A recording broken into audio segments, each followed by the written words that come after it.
What's up, study squad? We back at it again with another video of hoops case studies.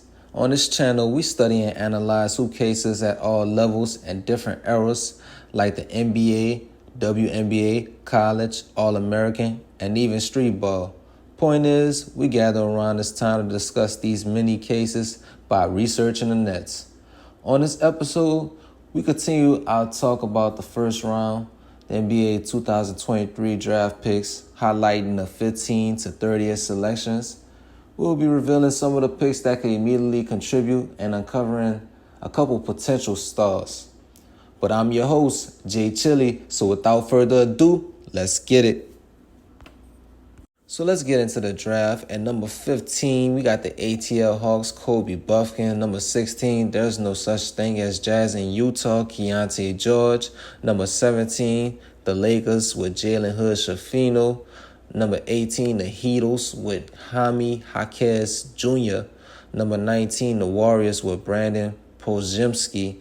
Number 20, H-Town Rockets, Cam Whitmore. Number 21, the Marcy Nets, Noah Clowney. Number 22, the Marcy Nets, Dariq Whitehead. Number 23, Trail Blazers, Chris Murray. Number 24, the Light the Beam Kings, Olivier Maxence Prosper, traded to the Mavs. Number 25, Memphis Grizzlies, Marcus Sasser, traded to the Pistons. Number 26, the Indy Pacers, Ben Shepherd. Number 27, Charlotte Bayhouse, Nick Smith Jr. Number 28, I still never heard Jazz in Utah, Bryce Sensabaugh. Number 29, Indy Pacers, Julian Strawther. And number 38, Los Angeles Clippers with Kobe Brown. And that wraps up the first round of 2023 draft. So I think this second half of the first round was solid. I think, I would say at most 6, but at least 4 of these guys are going to have 10-year careers.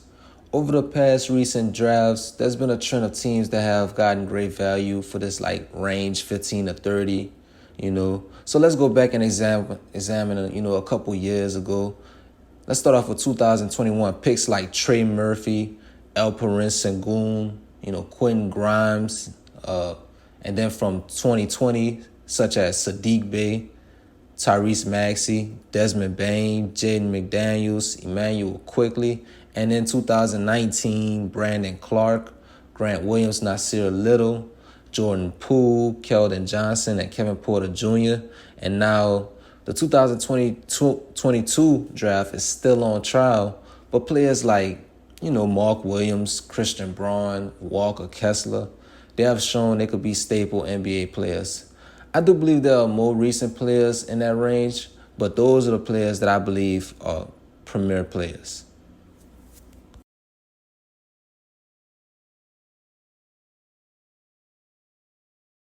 So let's get into the good value picks. These are the picks I think, due to the prospect's talent and what a position it was drafted, it provides a, upside.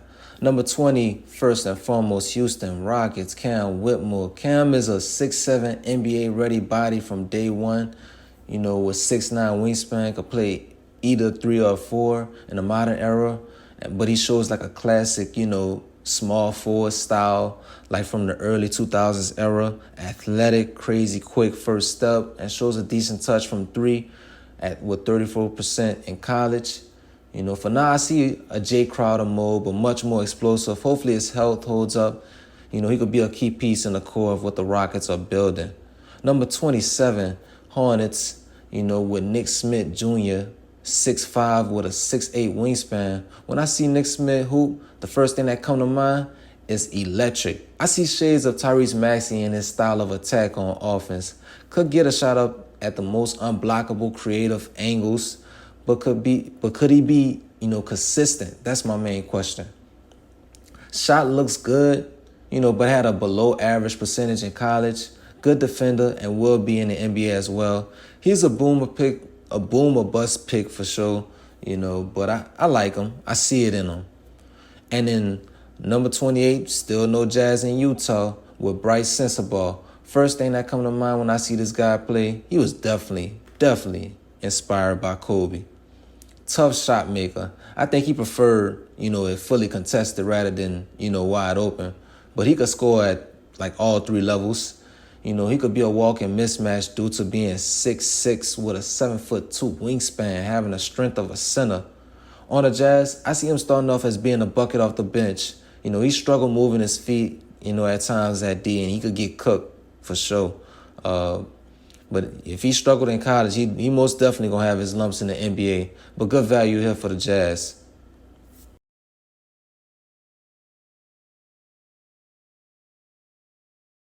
So let's talk about the picks that I believe have the potential to be, star role players. First, number 25, Detroit Pistons, Marcus Sasser.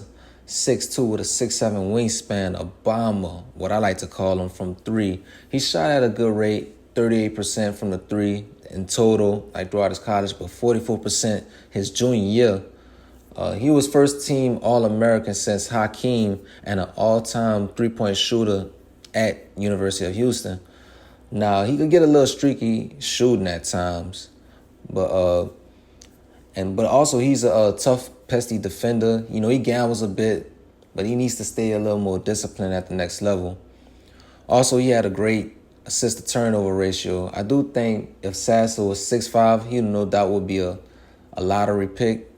I like this pick for the Pistons a lot. Player comp to me is Gabe Vincent, same size, daily three-point bombers.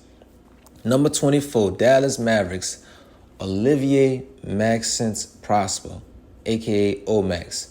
This was one of my favorite picks. This is actually my second favorite pick of this range. Mavs get a long athlete that just gallops down the court. In fast breaks, he's terrifying. In 3 steps, he could get to the other side. Versatile defender, could guard 1 through 4, probably a few fouls. Not the best shooter right now, but if he could get to at least 36%, I see him being a starter in this league a long time, as a 3-and-D. Mavs needed this type of player next to Luka after giving up Dorian Finney-Smith. Dope pick. Number 29, Pacers, who they traded, to the Nuggets, Julian Strawther, from Gonzaga. Plain and simple, this is a wing with great size, 6'7", with a 6'9" wingspan, solid defender, and is a capable knockdown shooter at 40% in college. This alone is a good enough pick, for the Nuggets. It's simple to build around a player like Jokic, and this is the type of player that will keep, defenders honest. Could be possible KCP's replacement in a few years to come, so keep an eye on him. And number 30, Los Angeles Clippers with Kobe Brown, 6'8", 250 pounds, 7-footy wingspan. I think Clippers wanted someone that could play right away. My man is coming in at 23, going to turn 24 his rookie season, a versatile playmaking forward. He's not the best rebounder or defender. May want to put a rim protector and somebody that could get some boards at the 5 next to him. I think Kobe is going to be a player in this league though. I think he's just a gamer, man.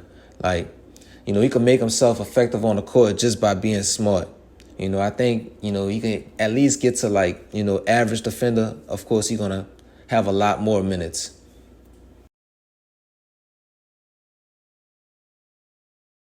Let's get into what I believe who has the most star potential. When I say star, I mean quasi all-star.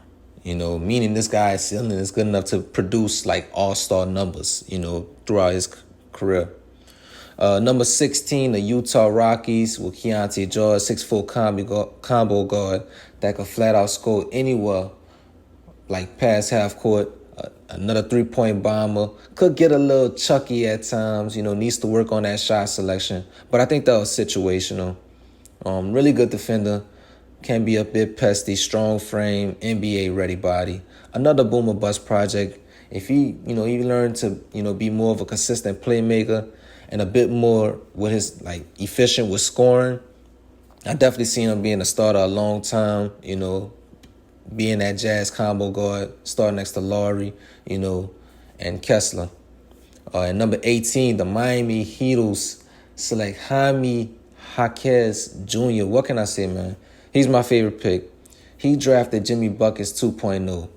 I mean, just turn on the tape and look at him score. Does most of his damage from the midi, great touch, and has exceptional footwork. Does half spin-offs on defenders and has a crucial pump fake that always makes defenders get happy. High IQ basketball player that shows really good defensive instincts that will translate. He may be older, but this pick has the most star potential for this range, in my opinion.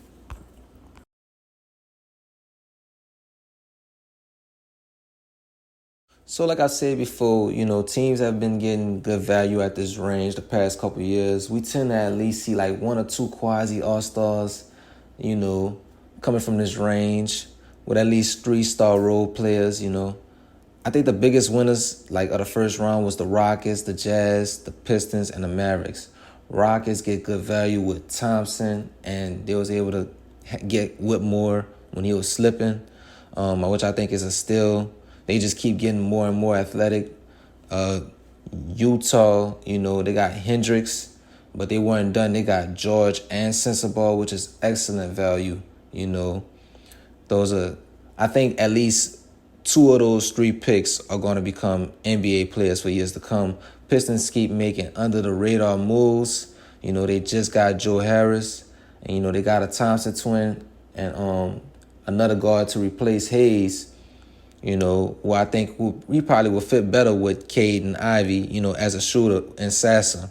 And lastly, Mavs got 2 players who I think is perfectly molded to play next to, Luka, Kyrie, and Tim. They needed rim protecting and a versatile wing defender, and they got it. All right, y'all. So this concludes another episode of Hoops Case Studies.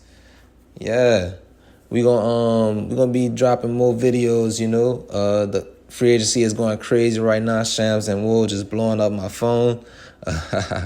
But I know he blowing up y'all phone too. But we gonna cover all that. So yeah, y'all drop a like. Tell me how y'all feel about this first round. I love this draft talk. Tell me which pick was y'all favorite in the first round. So yeah, Jay Chili signing on out.